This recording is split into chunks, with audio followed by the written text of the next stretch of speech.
여호와께서 모세에게 말씀하여 이르시되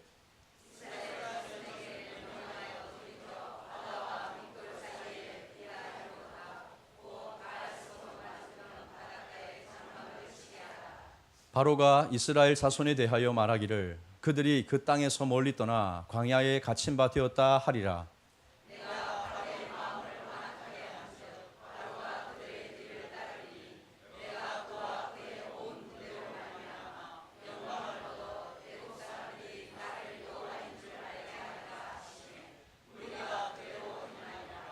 그 백성이 도망한 사실이 애굽 왕에게 알려지매 바로와 그의 신하들이 그 백성에 대하여 마음이 변하여 이르되 우리가 어찌 이같이 하여 이스라엘을 우리를 섬김에서 놓아 보내었는가 하고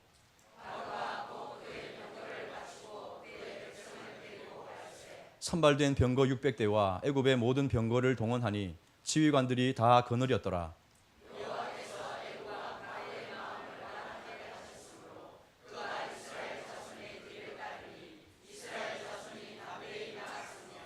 애굽 사람들과 바로의 말들, 병거들과 그 마병과 그 군대가 그들의 뒤를 따라 바알스본 맞은편 비하히롯 곁 해변 그들이 장막 침대에 미치니라.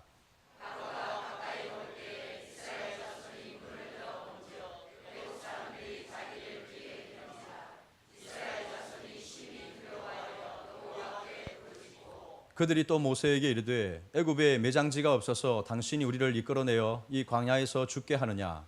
어찌하여 당신이 우리를 애굽에서 이끌어내어 우리에게 이같이 하느냐?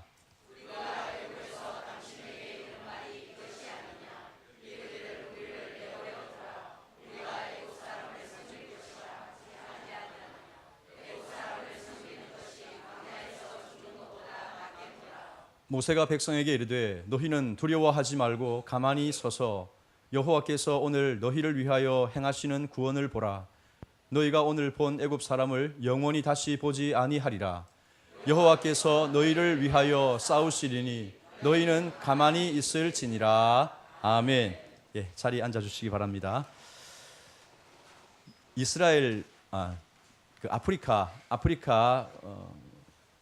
그 반투어 중에 우분투라는 말이 있습니다. 예전에 제가 설교 시간에 한번 예화로 말씀드렸습니다. 우분투. 네가 있기에 내가 있다. 우리가 있기에 내가 있다. 그 뜻이 바로 이 우분투라는 단어입니다. 더불어 사는 삶에서 행복을 찾자 뭐 그런 뜻이죠. 그리고 함께 행복하자 뭐 그런 뜻이 되겠습니다. 우리 옆에 분에게 인사를 좀 했으면 좋겠습니다. 나만 행복해서는 안 되겠죠. 우리 다 함께 하나님 안에서 행복할 수 있도록 함께 행복합시다. 웃으면서 인사해 주시기 바랍니다. 함께 행복합시다. 예, 우분투라는 단어. 예, 함께 행복합시다. 예, 이 세상은 내가 행복하면 또 상대적으로 다른 사람 불행하기 마련입니다. 그만큼 이 세상은 참 부조리하죠. 그렇지만 하나님 안에서는 모두가 다 잘되고 행복한 삶을 또 누리게 되는 줄로 믿습니다.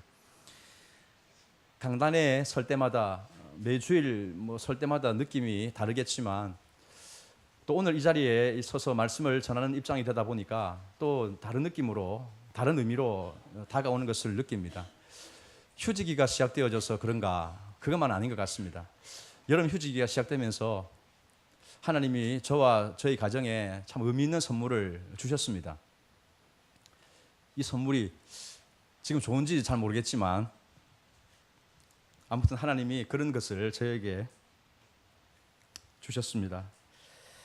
저는 설교자로서 항상 이 강단에서 여러분들에게 하나님의 선하신 하나님을 말씀드려 왔습니다.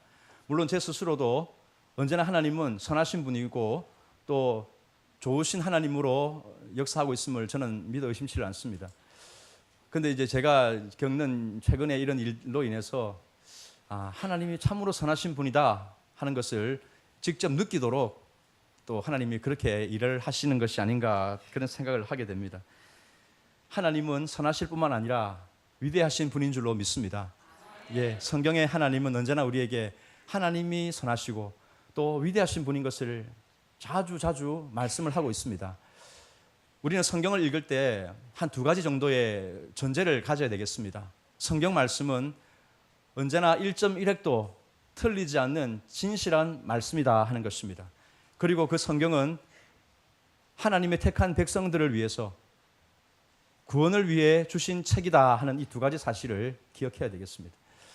그러니까 하나님이 참 이 진실하게도 매 순간 또 어느 방식으로 또 어떤 때에 어떻게 역사할지 우리는 다 알지 못하지만 성경을 통해서 이런 하나님의 선하심을 묵상하고 또 살펴보는 것은 참으로 우리 자신들의 믿음을 위해서 귀한 일이라 그렇게 생각을 합니다. 오늘 본문에도 하나님은 선하신 하나님 뿐만 아니라 위대하신 하나님으로 나타나고 있습니다. 오늘 이 모세에게 그리고 이스라엘 백성에게 함께 하시는 하나님이 오늘 저와 여러분들의 하나님이 되기를 축원합니다. 이 모세와 이스라엘이 만났던 하나님을 오늘 저와 여러분들이 또다시 만나는 은혜가 있기를 간절히 소망합니다. 오늘 이 본문에 하나님이 어떤 분으로 나오고 있는가라고 했을 때 이제 출애굽기 13장부터 쭉 보시게 되면 그 놀라운 출애굽의 기적이 나타나고 있습니다. 하나님은 이스라엘에게 그 애굽의 노예로부터 자유민으로 그들을 해방시켜 주시는 분이고 또 그들을 젖과 꿀이 흐르는 가나안 땅으로 인도해 가시는 구원의 하나님이라는 사실을 우리에게 보여주고 있습니다. 그 하나님이 구름 기둥 그리고 불 기둥으로 여기까지 인도에 오셨다는 것입니다. 1절과 2절까지 말씀을 같이 읽도록 하겠습니다. 시작. 여호와께서 모세에게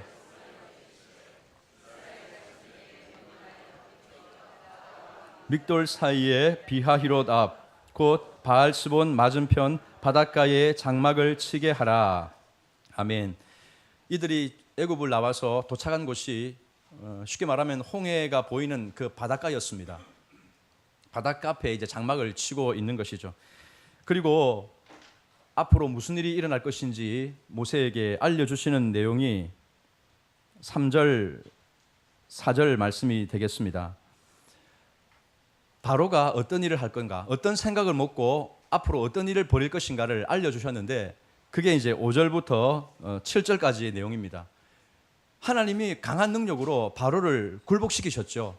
10가지 재앙을 쏟아 부어서 바로와 그 애굽의 세력들을 꼼짝 못하게 했습니다. 그리고 속절없이 노예로 부리던 이스라엘 백성을 놓아주게 만들었습니다. 이스라엘은 보무도당당하게 그 애굽을 빠져나왔죠. 그리고 하나님의 인도를 따라서 이 홍해 앞에까지 왔는데 바로가 어떤 생각을 하게 될 것인가 라고 했을 때 내어 보내줬던 그 이스라엘 백성들에 대해서 뭐 일종의 자존심이 될 수도 있고 또 질투심이 될 수도 있고 증오심이 될 수도 있죠. 내가 왜 이들을 놓아 보내줬을까 하는 그 마음이 올라오면서 군대를 동원해서 이스라엘을 추격해 올 거라 그렇게 말씀을 하고 있죠. 그래서 5절부터 7절까지 보면 바로와 그의 신하들이 이들을 추격하자 하고는 군대를 불러 모읍니다. 6절에 보면 바로가 그의 병거를 갖추고 백성을 데리고 갈새 선발된 병거 600대와 애굽의 모든 병거를 동원하니 지휘관들이 다 거느렸더라. 여기 선발된 병거 600대, 애굽은 그 당시에 최강의 군대죠. 그러니까 전차부대를 동원해서 기마부대, 전차부대, 보병 다 동원해서 지금 이스라엘을 잡아 죽이기 위해서 추격해 오고 있는 그런 상황이라 하는 것입니다. 하나님이 지금 이스라엘에게 이런 환경을 조성해 주셨습니다. 홍해 바다 앞에 더 이상 나가지 못하고 장막을 치게 만들었는데 뒤에서부터는 이 대적 애굽의 군대가 모든 그 군사력을 동원해서 이 이스라엘 백성을 죽이러 오는 이 상황들이 하나님이 조성해 놓으셨다는 것입니다. 우리가 알고 있는 하나님은 어떤 분이십니까? 그분은 우리의 생각과 다르게 몇 수 앞을, 아니 우리의 앞으로 펼쳐질 모든 것을 내다보시는 위대한 전략가인 줄 믿습니다. 하나님이 이 상황을 만들어 놓으신 이유는 바로의 군대를 이스라엘 백성들의 눈앞에서 일거에 전멸시키셔서 내가 어떠한 존재인가, 하나님이 어떤 분인가를 드러내기 위해서 이 일을 하셨다라는 것입니다. 저와 여러분들의 삶에 일어나는 여러 가지 일들은 위대한 전략가 되시는 하나님의 놀라운 계획 속에 되어진 사실을 여러분들이 의심하지 마시기를 바랍니다. 하나님은 선하신 분이라고 말씀했습니다. 그리고 그분은 위대하신 분이라고 말씀했습니다. 나의 생각에 미치지 못한다고 해서 하나님을 우리가 마음껏 재단할 수가 없는 것이죠. 하나님의 놀라운 계획이 이곳에서 펼쳐지고 있음을 우리가 볼 수가 있습니다. 하나님은 바로의 모든 심리를 이미 다 파악하고 있는 것 같이 보입니다. 그리고 이미 다 알려주셨죠. 이러한 일들이 일어나게 될 것이라고 말씀했습니다. 하나님의 의도한 대로 일이 진행되고 가죠. 그리고 8절과 9절에 보면 그 군대가 이제 이스라엘 자손 뒤를 따라서 그 앞에 미치는 것을 보게 됩니다. 이스라엘 백성들의 입장에서 보게 되면 지금 홍해를 앞에 두고 그들은 장막을 치고 있는데 저 멀리 뒤에서부터 이상한 소리가 막 들립니다. 막 지축을 뒤흔드는 커다란 굉음이 막 울리게 됩니다. 무슨 일인고 돌아보니까 흙먼지가 확 일어나면서 한눈에 봐도 군대가 몰려오고 있다 하는 사실을 그들이 눈으로 보게 됩니다. 이스라엘이 지금 처해진 현실은 거의 재앙 수준인 것이죠. 그들의 눈에 보이는 상황과 귀에 들려오는 그 장면들을 생각해 보면 그들이 얼마나 두려움에 처해져 있을까 우리가 알 수가 있습니다. 10절 말씀을 같이 읽도록 하겠습니다. 10절 시작. 바로가 가까이 올 때에 사람들이 자기들 뒤에 이른지라 이스라엘 자손이 심히 두려워하여 여호와께 부르짖고 이스라엘 백성들이 애굽의 군대를 보자 두려움이 그들 속에 올라왔습니다. 이 두려움의 원인이 무엇이었습니까? 그들의 귀와 눈을 온통 사로잡는 그 애굽의 군대 때문이었습니다. 애굽의 군대는 지금 엄청난 전차 부대와 기병대를 동원해서 당장이라도 우리를 쓸어버리기 위해서 달려오고 있는 모습이 눈에 보이는 것이죠. 흙먼지가 일어나고 온 천지를 흔드는 이런 무시무시한 소리들이 그 군대가 일으키는 소리 때문에 얼마나 그 소리에 이 이스라엘 백성들이 두려워했을까. 시시각각 다가오는 이 적들을 눈으로 보게 되면 누구나 다 경련을 일으키지 않을 수가 없고 온몸에 마비가 일어나지 않을 수가 없는 것입니다. 똑똑히 우리가 눈을 들어서 우리 눈앞에 펼쳐지는 이 현실, 그 현실에 압도당하는 상태에서 그 현실 너머에 보이는 하나님의 손길을 볼 수 있는 사람이 과연 얼마나 되겠습니까? 우리가 눈앞에 직면하고 있는 이 어려운 위기들을 보면서 여전히 하나님이 살아계시고 그 이면에 이 모든 것들을 주관하고 다스리고 계신다. 이 사실을 믿음으로 바라보는 사람은 참으로 몇 되지 않을 거라고 생각되어집니다. 그런데 우리가 알아야 될 것이 있죠. 이 이스라엘 백성들이 기억해야 될 것이 있습니다. 그들이 여기에 있는 이유가 무엇인지, 어떻게 해서 여기까지 오게 되었는지를 그들은 기억하여야 했습니다. 그들은 애굽의 소나기에서 빠져나왔죠. 어린 양의 피를 인해서 집안의 죽음의 심판을 면하게 하셨던 하나님의 은혜를 이미 이집트에서 경험을 하였습니다. 그리고 하나님이 바로를 굴복시키고 하나님의 도우심으로 당당하게 그 에집트를 빠져나왔다는 사실을 그들은 알고 있었습니다. 하나님이 그들을 인도해 내셨다는 사실을 부인할 사람이 이스라엘 가운데는 아무도 없는 것이죠. 그런 하나님이 우리를 망하도록 버려두시겠는가? 그들이 기억해야 되고 생각해야 될 것은 그것입니다. 어떤 위기와 어려움의 환경에 처하여 있었어도 내가 이곳에 있을 수 있는 이유는 하나님의 사랑과 은혜로 이곳에 있게 되었다는 사실을 기억해야 했습니다. 하나님이 얼마나 놀라운 능력으로 우리를 이 거대한 이 민족, 우리를 이곳에 이끌어 주셨는가 그들은 기억해야 했습니다. 그런 하나님이 우리를 이곳에 죽게 버려두시겠는가? 그들은 하나님을 신뢰했어야 하는 것이죠. 잘 보이진 않지만 하나님의 도우심의 손을 바라보려고 하고 하나님의 그 말씀을 기억내어서 그것을 자꾸만 들으려고 하여야 하는 것이 이스라엘 백성들의 모습입니다. 그런데 그들은 하나님을 신뢰하지 못하고 있습니다. 그들은 하나님께 부르짖고 있죠. 이 부르짖음은 어떤 의미입니까? 잘 보시게 되면 이 부르짖음은 믿음에서 나오는 호소는 아니었습니다. 절망과 두려움과 불안과 탄식 속에서 부르짖는 부르짖음이었고 그것은 나중에 원망으로 이어지게 되고 또 자신의 무기력함으로 이어지는 것을 보게 됩니다. 믿음으로 하는 모습이 아닌 것이죠. 이스라엘 백성들이 지금 이 홍해 앞에서 처하여진 이 현실은 어쩌면 오늘 우리가 살아가면서 겪게 되는 위기 앞에서 문제 앞에서 겪는 그런 불신앙의 소리는 아닌가 우리는 생각해 보는 것입니다. 애굽에서 이들을 인도해 내셨던 하나님이 지금 그들에게 힘이 되어지지 못하고 있음을 우리가 보고 있습니다. 여러분, 오늘 저와 여러분들에게 하나님은 어떤 분이십니까? 하나님은 우리의 구원을 위해서 자기 아들을 아끼지 아니하시고 모든 것을 다 내어주셨습니다. 십자가에 죽게 하시기까지 나 같은 죄인을 구원하기 위해서 그리스도를 대신 죽게 하셨습니다. 그 하나님께서 그 아들을 대신하여 살려주신 우리에게 놀라운 은혜와 사랑을 부어주시지 않겠는가 하는 것이 사도 바울의 고백이고 바울의 선언인 것이죠. 여러분, 오늘 저와 여러분들이 어떤 어려움에 처해져 있습니까? 어떤 위기의 상황 속에 놓여져 있습니까? 거기서 우리는 하나님 앞에 때로는 원망이나 불신앙의 소리를 바라고 있지는 않습니까? 우리는 기억해야 되겠습니다. 자기 아들을 아끼지 아니하시고 우리 모든 사람을 위하여 내어주시니가 어찌 그 아들과 함께 모든 것을 우리에게 은사로 주지 아니하시겠느냐. 이 믿음으로 주님을 바라보는 저와 여러분들이 되어졌으면 좋겠습니다. 그런데 여러분, 이스라엘은 참 과거에 그 하나님이 베푸셨던 은혜를 지금 기억하지 못하고 있는 것 같습니다.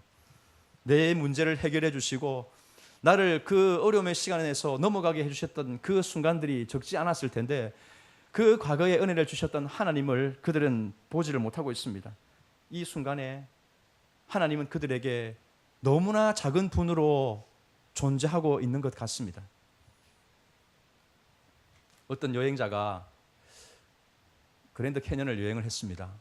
그 가장자리를 다니다가 잘못 발을 헛디뎌 가지고 그만 그 벼락 밑으로, 낭떠러지 밑으로 떨어지게 됩니다. 그 떨어지는 순간 이 여행자가 가까스로 나뭇가지를 붙들었습니다. 벼랑에 매달린 상태죠. 위를 향해서 도와달라고, 날 좀 살려달라고 계속해서 소리를 지릅니다. 그때 위에서 한 음성이 들리죠. 내가 여기 있다. 나는 너의 주 하나님이다. 하나님의 음성이 도와달라고, 살려달라고 부르짖는 이 사람에게 들렸다 하는 것입니다. 오 주님, 주님이 거기 계셨습니까? 너무나 다행이군요. 지금 저를 당장 좀 구원해 주십시오. 그렇게 얘기를 합니다. 또 주님의 음성이 들립니다. 네가 나를 믿느냐? 내가 너를 구해줄 곳으로 믿느냐? 그렇게 얘기를 합니다. 물론이죠, 주님. 내가 주님을 얼마나 믿는데요. 내가 주일마다 예배를 드리고 말씀을 읽고 묵상하고 모든 기도에 다 참여하고 내가 주님께 드리는 이 11조는 또 얼마나 내가 성실하게 했는데요. 내가 주님을 안 믿으면 누굴 믿습니까? 그렇게 얘기를 하더라는 겁니다. 그러니까 또 뒤에서 한 번 더 묻습니다. 네가 정말로 나를 믿느냐? 내 믿음을 몰라주시면 주님 너무나 섭섭합니다. 나는 주님 믿습니다. 그렇게 얘기를 합니다. 좋다. 그렇다면 너는 나를 믿고 나뭇가지에 손을 놓아라. 그래 얘기를 합니다. 엥? 주님, 이 손을 놓으면 저는 하면서 말을 잘 이어가지를 못합니다. 네가 나를 믿는다고 하지 않았느냐? 내가 너를 구해줄 테니까 손을 놓아라. 그래 얘기를 합니다. 이 벼랑에 매달린 사람이 한참 동안 말을 하지 못합니다. 그리고 마침내 소리를 칩니다. 거기 위에 다른 누구 없어요? 날 좀 구해주세요. 결정적일 때 우리의 믿음이 드러나기 마련이죠. 주님이 내 원하는 대로 해주지 않으니까 주님이 아니라 다른 누구에게 도와달라고 얘기를 한다는 것입니다. 참 우리들의 모습하고 거의 똑같지 않습니까? 이 손을 놓으면 우리는 어떻게 됩니까? 우리의 생각으로는 도무지 그게 이해가 안 되니까 믿음이 거기에 동원되지를 못하고 있는 것이죠. 다른 누구 없냐고 그렇게 소리를 지르는 저와 여러분들의 모습이 어쩌면 이 이스라엘 백성들 안에서 나타나고 있는 모습이 아닌가 생각합니다. 그들은 믿음으로 주님을 의지하기보다 그 내면에서 올라오는 소리에 더 집중하고 집착하고 있습니다. 그 소리의 실체가 무엇인지 11절과 12절에 같이 살펴보도록 하겠습니다. 시작. 그들이 또 모세에게 이르되 이 광야에서 죽게 하느냐? 당신이 우리를 애굽에서 이끌어내어 우리에게 이같이 하느냐? 우리가 애굽에서 당신에게 이른 말이 이것이 아니냐? 이르기를 우리를 내버려 두라. 우리가 애굽 사람을 섬길 것이라 하지 아니하더냐. 애굽 사람을 섬기는 것이 광야에서 죽는 것보다 낫겠노라. 아멘. 두려움에 사로잡힌 그들이 그 속에서부터 올라오는 소리에 지배되어져서 모세를 원망하면서 하는 소리가 무엇입니까? 애굽에 매장지가 없어서 이곳에서 우리를 죽게 만드는 거냐? 원망의 소리가 올라왔습니다. 어쩌자고 우리를 애굽에서 이곳으로 끌어내어서 이 모양 이 꼴로 죽게 만드느냐? 그렇게 원망을 해댑니다. 이 원망이 나중에는 어떻게 됩니까? 자신들의 무기력증으로 나타나고 있는 것을 12절에서 보여주죠. 우리를 내버려 두라. 우리가 애굽 사람을 섬길 것이라 하지 않더냐. 애굽 사람을 섬기는 게 광야에서 죽는 것보다 낫겠다. 그렇게 얘기를 합니다. 우리를 내버려 두라. 우리를 이대로 그냥 살도록 가만히 내버려 둘 거 아니냐. 위기를 겪으니까 도무지 활로를 보지 못하는 이 상황 속에 두려움이 그 눈과 귀를 완전히 사로잡아 버리고 마음을 빼앗아 버리니까 그 속에 사는 말이 무엇입니까? 하나님에 대한 신뢰가 아니고 우리가 차라리 저 애굽 사람들 그냥 섬기고 그대로 살도록 내버려 둘 거 아니냐. 우리가 애굽 사람을 섬기든지 개똥을 섬기든지 당신이 왜 우리한테 참견을 해서 우리가 이 모양 이 꼴로 그냥 죽게 만드는 거냐 하고는 지도자에게 엄청난 원망을 하고 있습니다. 두려움이 변하여서 원망이 되고 원망이 더 나아가서 무기력증으로 내 마음대로 하려는다. 이제는 모르겠다 하고는 자포자기해버리는 이런 상태를 우리가 보고 있습니다. 믿음의 길을 떠나게 하셨던 하나님에 대해서 그들은 지금 불신과 원망으로 가득합니다. 하나님이 어떤 능력으로 이들을 구원해 주셨는지 그들은 도무지 기억하지를 못하고 그저 그들이 처해져 있는 눈앞에 보이는 현실 때문에 좌절하고 낙담하면서 온갖 독설과 폭언을 쏟아붓고 있는 그 모습을 보고 있습니다. 우리가 광야에서 다 죽게 생겼다.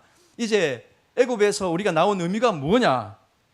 그들은 한숨을 내쉬면서 괜히 내가 애굽을 떠나왔구나. 스스로에게 또 다른 사람에게 이런 부정적인 말들을 막 전염시키고 있습니다. 여러분, 우리 안에 참 내적인 시험들이 있죠. 세상을 살다가 어려움을 만날 때, 또 어려움이 쉽게 잘 해결되지 못할 때 내가 신앙생활 이거 무슨 의미가 있노? 내 예수 괜히 믿었구나. 교회 와봤자 내가 되어진 게 뭐가 있노? 내 기도를 하나님이 들어주신 것이 있는가? 계속해서 자꾸만 올라오는 소리가 원망이고 불평이고 또 하나님을 대해서 대적하고 불신앙하는 소리입니다. 이 백성들의 외침이 오늘 저와 여러분들의 속에서 나오는 부정적인 소리는 아닌지를 돌아보아야겠습니다. 이런 것들이 자꾸만 우리 속에 쌓이다 보면요, 에라 모르겠다. 나는 이제 뭐 교회고 뭐고 하나님이고 뭐고 나는 내 마음대로 살란다. 나를 좀 내버려둬 하고는 그렇게 나갑니다. 나중에는 남편도 보기 싫게 되고요. 교회 오면 순장수는 관심을 가지고 인사하는 것조차도 그렇게 꼴보기 싫어지는 그런 모습으로 나갈 때도 있습니다. 여러분들이 지금 그런 모습이 있습니까? 여러분, 영적인 적신호라는 사실을 여러분 기억하십시오. 원망이 올라오고 무기력증이 올라와서 모든 것이 다 싫고 만사기 참고 내 마음대로 하련다 이 생각이 여러분들에게 있으면 그때부터 여러분들은 위험해지는 것입니다. 그렇게 해서 나아가는 인생이 어떻게 됩니까? 망하는 인생밖에는 더 되겠습니까? 우리가 참 이런 일에 처하게 되면 믿음의 소리를 자꾸만 듣고 말씀에 따라서 하려고 하는 것보다는 내 육신의 소리에 자꾸만 마음을 빼앗기고 내 하고 싶은 대로 하려고 하는 그런 일들이 일어나게 되죠. 내 안에 제거되지 않았던 옛 본성들, 내 욕구들, 내 어둠의 그 생각들이 자꾸만 우리의 마음을 빼앗아 가려고 합니다. 그렇게 해서 여러분들 형제를 떠나고 교회를 떠나고 하나님을 떠나게 되면 참으로 우리의 인생은 그때부터는 희망이 없다는 사실을 기억하십시오. 내가 힘들어도 내가 기도할 수 있는 처소가 있고 나를 위해서 기도해 줄 수 있는 형제와의 믿음의 관계가 맺혀져 있고 또 이 교회라는 곳에 내가 마음이 또 몸이 함께 있을 때 그때가 정말로 희망이 있는 것이고 또 소망이 살아나는 그런 기회가 되는 줄로 믿습니다. 주님이 오늘 우리에게 주시는 말씀을 들어야 되겠습니다. 내면에서 내가 하고 싶은 말, 내 속에서 올라오는 육체의 말이 아니라 주님이 주시는 말씀이 무엇인지를 우리가 들어야 되겠습니다. 어떻게 하면 내 안에 두려움과 이 원망과 불신앙의 소리를 물리칠 수 있는가? 이것이 모세의 입을 통해서 우리에게 알려집니다. 13절 말씀을 같이 읽겠습니다. 13절 시작. 모세가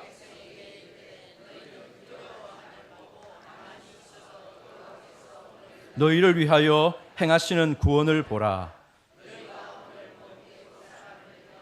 다시 보지 아니하리라. 아멘.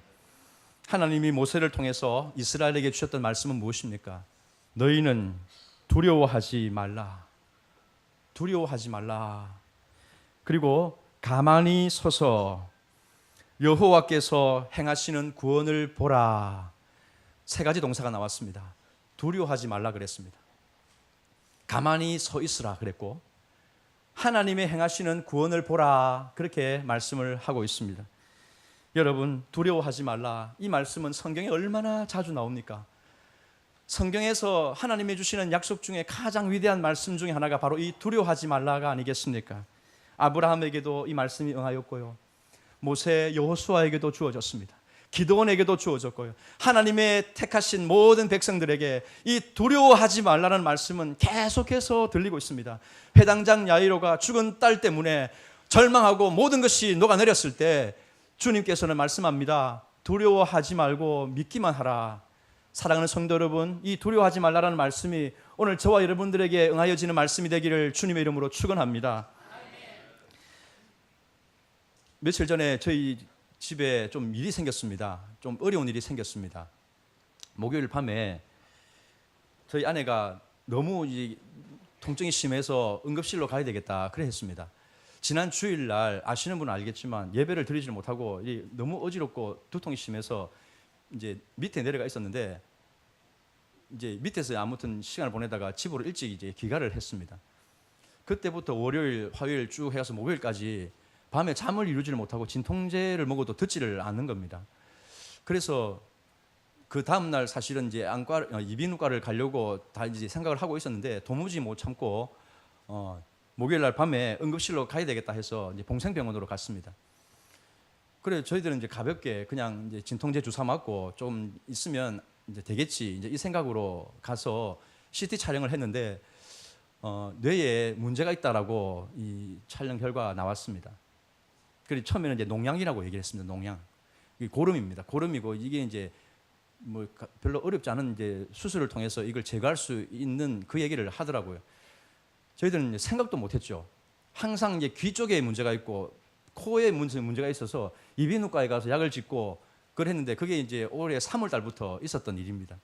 그렇게 자꾸 어지럽다 그러고, 그래서 이제 병원에 이제 갔는데 이비인후과에서도 별 차도가 없습니다. 근데 병원에서는 또 귀가 문제가 있다 이렇게 얘기를 하니까 그쪽으로만 알았지 이게 뇌 쪽이라는 것을 생각도 못했는데, 그런 얘기를 하니까 적지 않게 당황이 되었습니다. 그런데도 이제 농양 정도는 이게 별 어려움이 없다 이래 얘기를 하고, 혹시 모르니까 이제 MRI 검사를 다시 해보자 이래서 또 새벽에 또 이제 검사를 했죠. 그래도 이제 의사 선생님이 와서는 조금 안색이 조금 안 좋습니다. 그 농양인 줄 알았는데 이게 종양으로 보인다 그래 얘기를 합니다. 그래 이제 MRI 그걸 쭉 보여주면서 이 뭐 액체일 때 또 고체일 때 그 뭐 색깔이 좀 다르게 나오는가 봐요. 그래서 이게 아마 종양일 가능성이 많겠다. 그래서 자세한 거는 날이 밝으면 이제 닥터들 모여서 이제 회의를 해서 그래 알려주겠다 이래 얘기를 합니다. 그래 이제 농양에서 종양으로 이렇게 하는 얘기를 듣고 이 마음이 또 한 번 충격을 받고 집사람한테도 뭐 제대로 얘기를 못했죠. 그래 이제 있는데 이제 또 우리 교회 성도님들의 도움을 받아가지고 아침에 일찍 이제 가서 그 신경과 닥터들 회의를 마치고 이제 가서 이야기를 듣는데 그 3기 악성이라고 얘기를 해요. 그래서 그때 한번 제가 또 마음이 또 확 이리 좀 이렇게 두려움이 확 올라왔습니다. 이 암이라는 거지 않습니까? 그래서 3기하고 또 4기는 달라가지고 뭐 이렇게 3기이기 때문에 또 이렇게 괜찮다는 얘기로 이렇게 선생님 얘기를 해주는데, 생각하지도 못했던 일이 생기니까 어떻게 이걸 수습을 해야 될지 알 수가 없었습니다.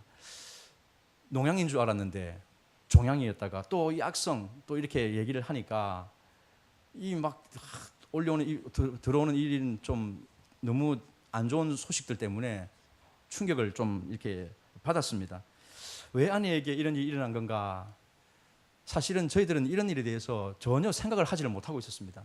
주변의 사람들에게서 일어나는 모습을 보면서 함께 아파하고 또 기도하긴 했지만 우리 집안에 내한테 이런 일이 생길이라고는 생각지도 못했습니다. 그래서 한번 제 마음속에 이제 그런 두려움이 확 이렇게 올라왔는데, 또 한편으로 생각해 보면 내가 하나님의 하시는 일을 나도 모르게 제한을 두고 있었구나 하는 생각을 가지게 되었습니다. 이런 일은 우리 집안에 생기지 않을 거야. 나도 모르게 그렇게 선을 정해놓고 있었던 것이죠.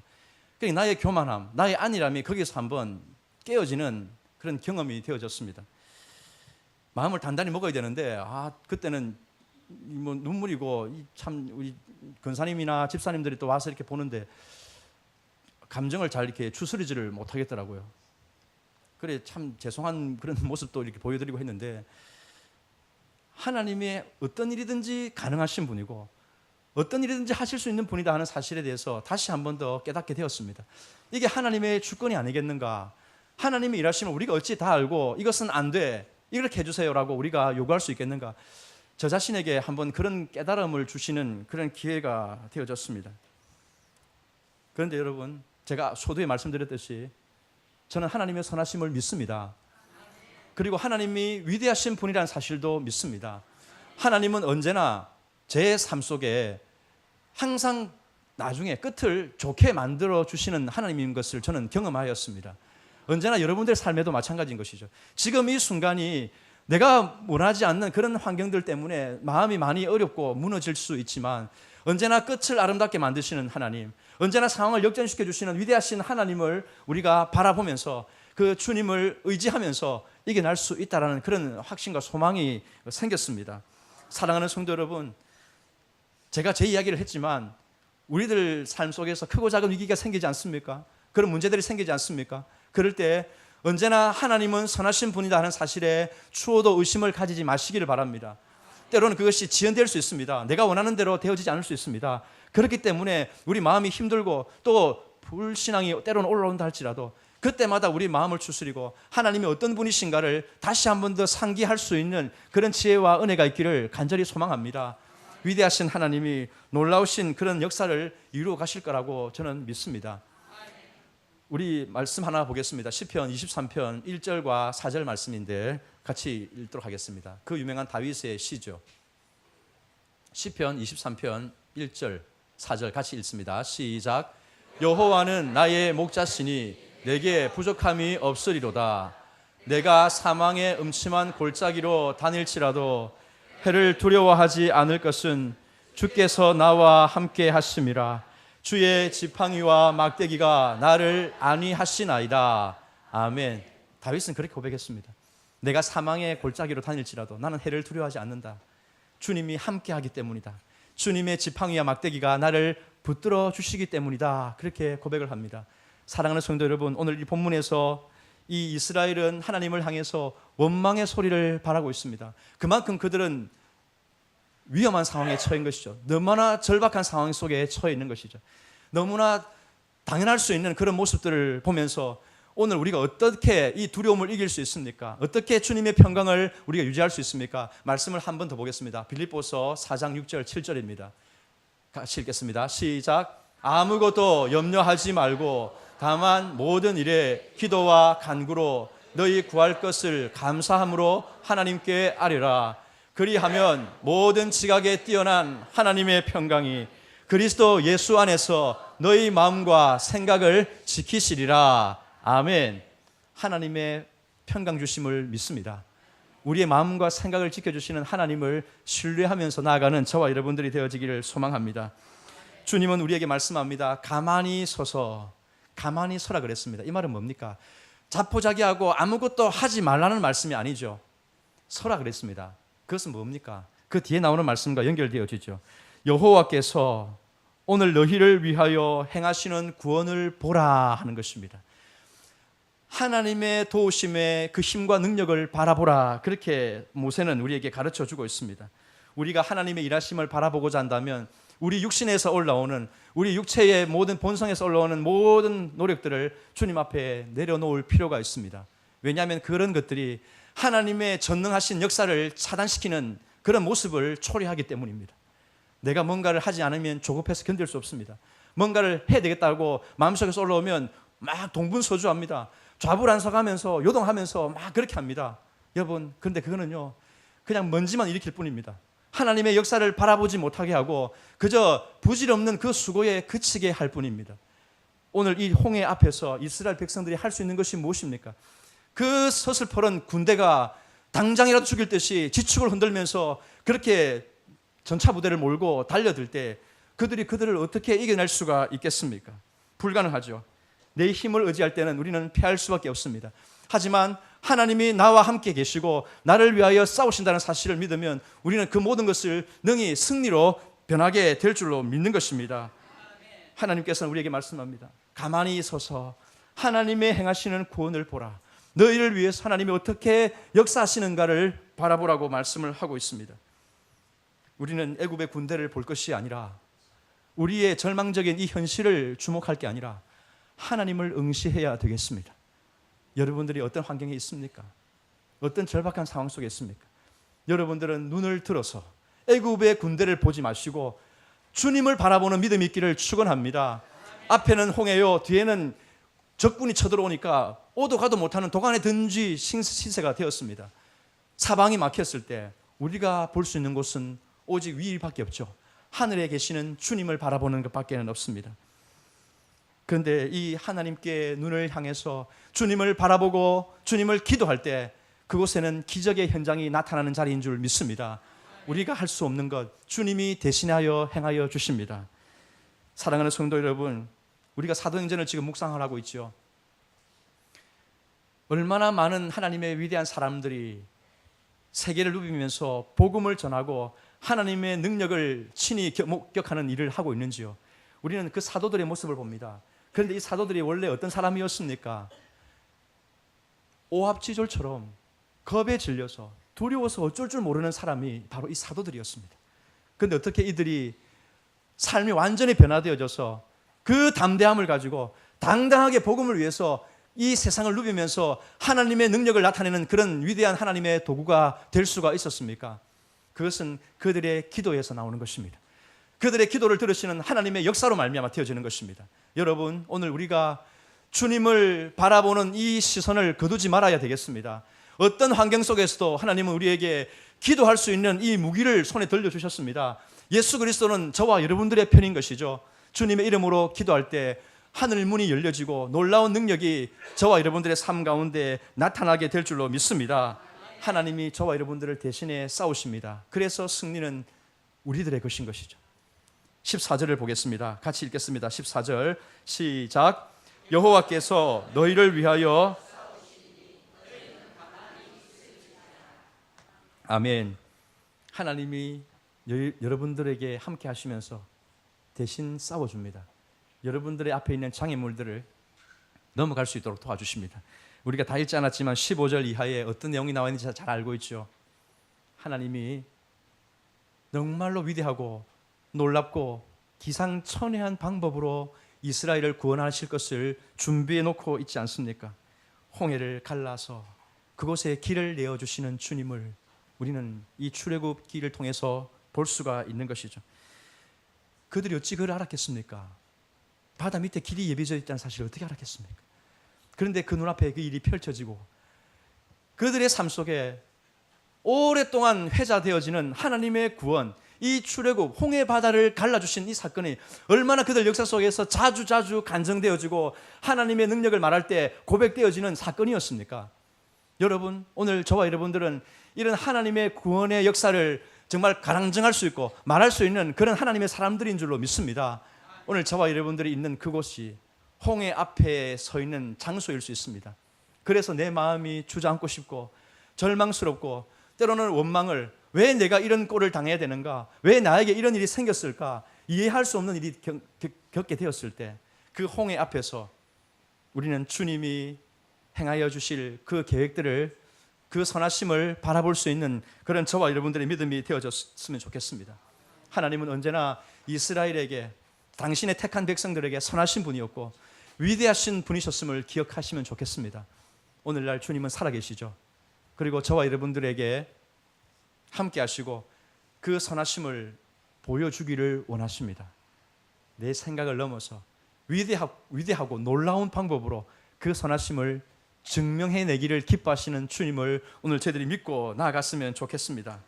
사랑하는 성도 여러분, 나아갈 길이 막혀 있습니까? 그 돌파구를 잘 찾지를 못하겠습니까? 그때는 여러분들의 힘과 노력을 내려놓으십시오. 가만히 서서 오늘 너희를 위하여서 하나님이 행하시는 구원을 볼 수 있는 그런 저와 여러분들의 믿음이 되어지기를 바랍니다.